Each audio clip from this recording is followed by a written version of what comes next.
সুবর্ণনগর নামে এক সুন্দর রাজ্য ছিল। সেই রাজ্যের প্রজারা খুব সুখী শান্তিতে নির্ভয়ে বসবাস করত। রাজা হিসেবে চন্দ্রকেতু ছিলেন ভীষণ ভালো রাজা। কিসে প্রজাদের ভালো হয়, কিসে মন্দ হয়, তাই নিয়ে সারাক্ষণ তিনি ভাবতেন। রাজা চন্দ্রকেতুর মনে কিন্তু সুখ ছিল না। রাজকন্যাকে জন্ম দিতে গিয়ে মহারানী প্রাণ হারান। সেই এক রক্তি শিশু রাজকন্যাকে নিয়ে ভীষণ দুর্ভাবনায় পড়লেন মহারাজ চন্দ্রকেতু।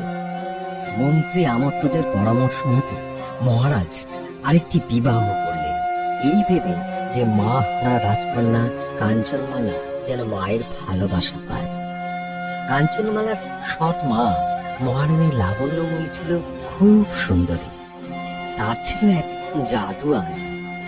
সেই রানী প্রতিদিন একবার করে সেই আয়নাকে প্রশ্ন করত, আচ্ছা জাদু দর্পণ,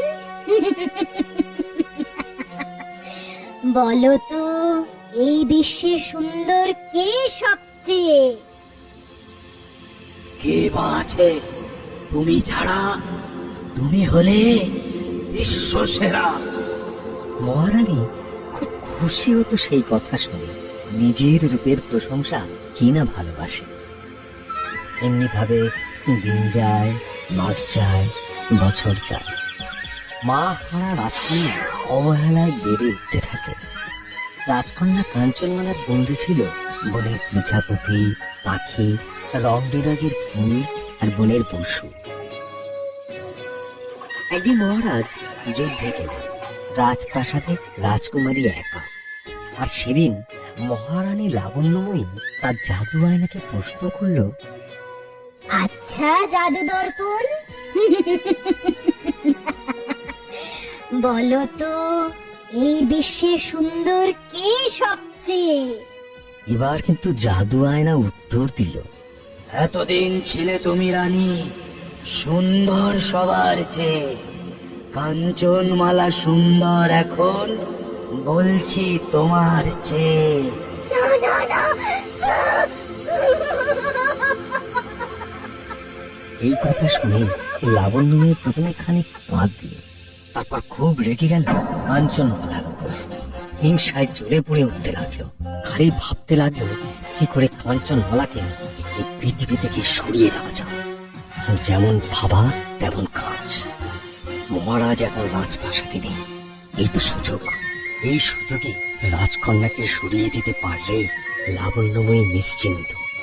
জল্লাদ, জল্লাদ, এক্ষুনি এখানে এসো। জল্লাদ এলো।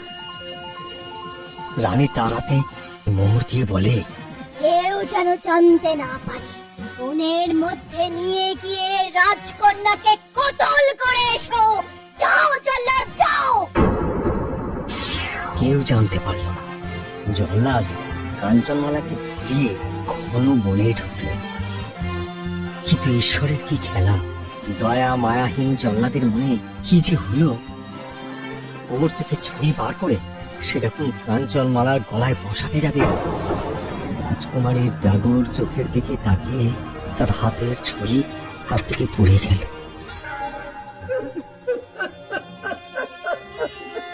হাউ হাউ করে কাঁদতে লাগলো।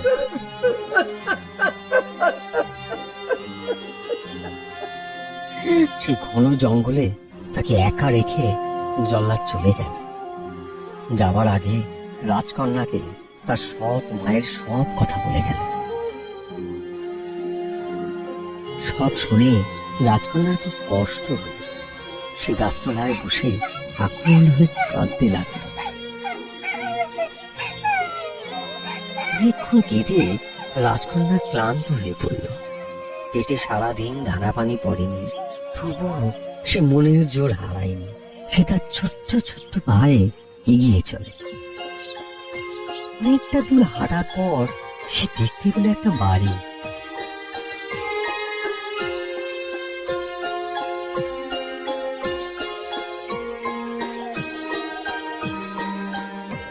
রাজকন্যা পায়ে পায়ে এগিয়ে গিয়ে বাড়ির ভেতরে ঢুকলো, কিন্তু কাউকে দেখতে পেল না। তবে রাজকন্যা বুঝতে পারলো যে বাড়িতে লোকজন থাকে এবং তারা 7 জন। মেঝেতে সাতটা আসন সাজিয়ে রাখা। সাতটা আসনের পাশে সাতটা কাঁসরের থালা, বাটি, গেলাস উপর করে রাখা। রাজকন্যা করল কি, ঘরে যা আনাজপাতি ছিল তাই দিয়ে রান্না করলো। ঘর দোর পরিষ্কার করে ঝকঝকে তকতকে করে মেঝের উপর মাদুর পেতে শুয়ে পড়ে। ক্লান্তিতে কিছুক্ষণের মধ্যেই তার দু চোখ ঘুমিয়ে ধরিয়ে আসে। সে ঘুমিয়ে পড়ে। ওই ঘরের মালিক হলো 7 বাম। তারা ঘরে ঢুকিতে অবাক। ঘর দোর সাজানো গোছানো, কোথাও অগোছানো কিচ্ছু নেই। ওরা ঘুমন্ত রাজকন্যাকে দেখে তো আরো অবাক।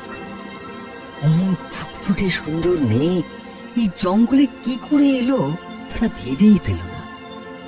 রাজকন্যার ঘুম ভাঙে। এক বামুন জিজ্ঞেস করে, তুমি কে গো, কোত্থেকে এলে? তখন রাজকন্যা কাঞ্চনমালা তার দুঃখের কাহিনী সব খুলে বলল বামুনদের। শুনে বামুনদের চোখ জলে ভরে উঠল। সেদিন থেকে রাজকন্যা 7 বামুনের ঘরে আশ্রয় পেল। কাঞ্চনমালা তাদের ছোট বোন। সে ঘর গোছায়, রান্না বান্না করে আর 7 ভাইকে আদর যত্ন করে। প্রতিদিন সকালে কাজে বের হওয়ার আগে বুড়ো বামুন কাঞ্চনমালাকে বলে যায়, শোন বোন, তোর সৎ মায়ের কথা আমরা ভুলতে পারি না। সে তোর ক্ষতি করতে চাইবে, কিন্তু তুই কখনোই বাড়ির বাইরে যাবি না। সাবধানে থাকিস বোন। কাঞ্চনমালা সাবধানেই থাকে। এদিকে তো রানী কাঞ্চনমালাকে জল্লাদের হাতে পাঠিয়ে নিশ্চিন্ত। তার মনে খুব আনন্দ, শত্রু বিদায় হয়েছে বলে। দিন কয়েক পর একদিন সকালে রানী লাবণ্যময়ী জাদু আয়নাকে জিজ্ঞেস করল, আচ্ছা জাদু দর্পণ, বলো তো এই বিশ্বে সুন্দর কে সবচেয়ে? বনের মাঝে 7 ভাই বামনের ঘরে কাঞ্চনমালা আজ রাজত্ব করে। এ বিশ্বে সে সুন্দর সবচেয়ে। জাদু আয়না সত্য বলে, তোমার দিকে চেয়ে। শুনে রানী চুলে পুড়ে অস্থির হয়ে ওঠে। সে তখনই ঠিক করলো সে নিজেই তাকে নিকেশ করবে।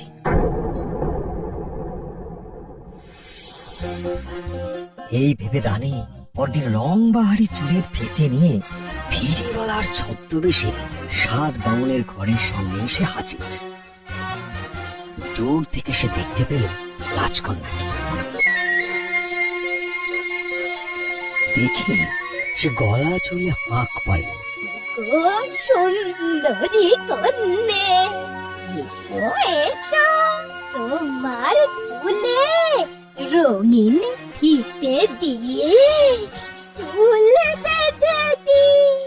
এসো এসো এসো। কি দিয়ে কিনবো, হাতে যে কানাকড়ি নেই। সেই কথা শুনে দুষ্টু রানী মিষ্টি কথায় ভোলাতে লাগলো কাঞ্চনমালাকে। ছদ্মবেশী দুষ্টু রানীর মিষ্টি কথায় বড় মামুনের বারণ ভুলে গেল কাঞ্চনমালা। সে দরজা খুলে বাইরে বেরিয়ে এলো। দুষ্টু রানী তাকে কোলের কাছে বসিয়ে বিষ মাখানো চিরুনি পার করে এমন জোরে কাঞ্চনমালার মাথায় বসিয়ে দিল যে তার নরম চামড়া কেটে বিষ তার রক্তে মিশে গেল। কাঞ্চনমালা জ্ঞান হারিয়ে মাটিতে লুটিয়ে পড়ল। দুষ্ট রানী তাড়াতাড়ি প্রাসাদে ফিরে জাদু আয়নাকে জিজ্ঞেস করলো, বলো তো জাদু দর্পণ, এখন কে বেশি সুন্দরী? জাদু আয়না জবাব দিল, এতদিন ছিল কাঞ্চনমালা, আজ থেকে তুমি।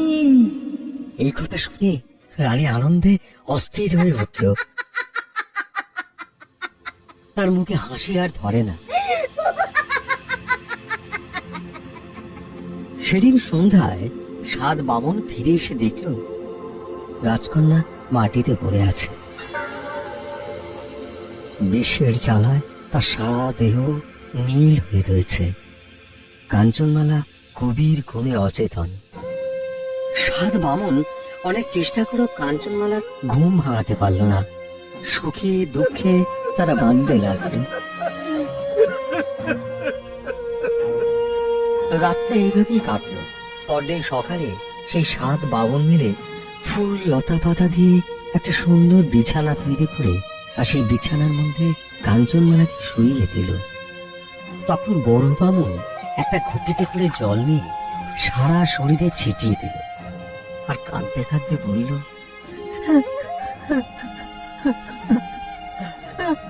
আমাদের আমাদের বোন ঘুমিয়ে আছে। আমাদের কাজ প্রতিদিন পাহারা দেওয়া। আমরা রোজ একজন করে পাহারা দেব, যতদিন না ঘুম ভাঙে। এইভাবেই দিন কাটে।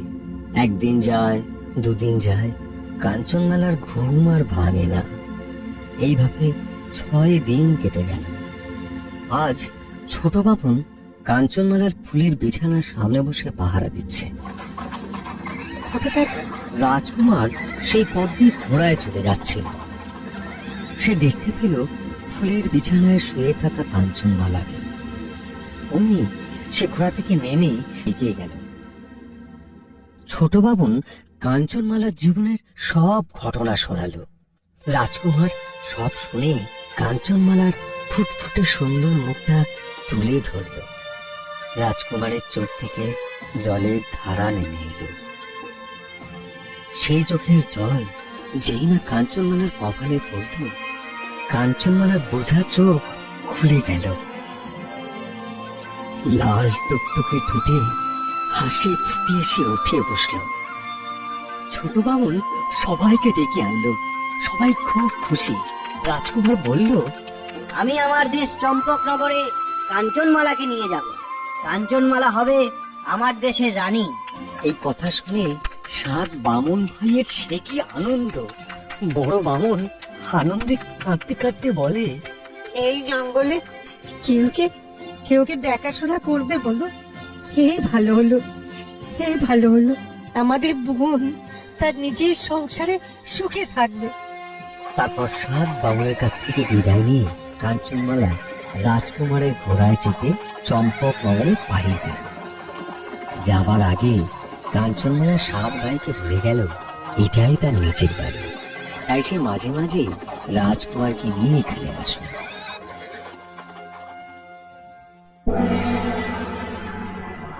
ওদিকে দুষ্টু রানী খেলার চলে অনেক দিন পর জাদু আয়নাকে প্রশ্ন করে হাসতে হাসতে, বলো তো জাদু দর্পণ, কে সুন্দরী সবচেয়ে? জাদু আয়না গমগমি উত্তর দেয়, সবচেয়ে সুন্দর মহারানী কাঞ্চনমালা। চম্পক নগরে তার বাস।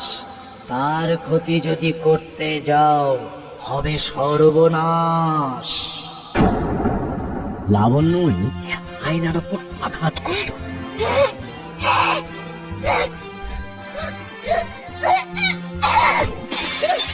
জাদু আয়নার কাজ ভেঙে গেল আর সেই দুষ্টু রানী পাগল হয়ে জঙ্গলে চলে গেল।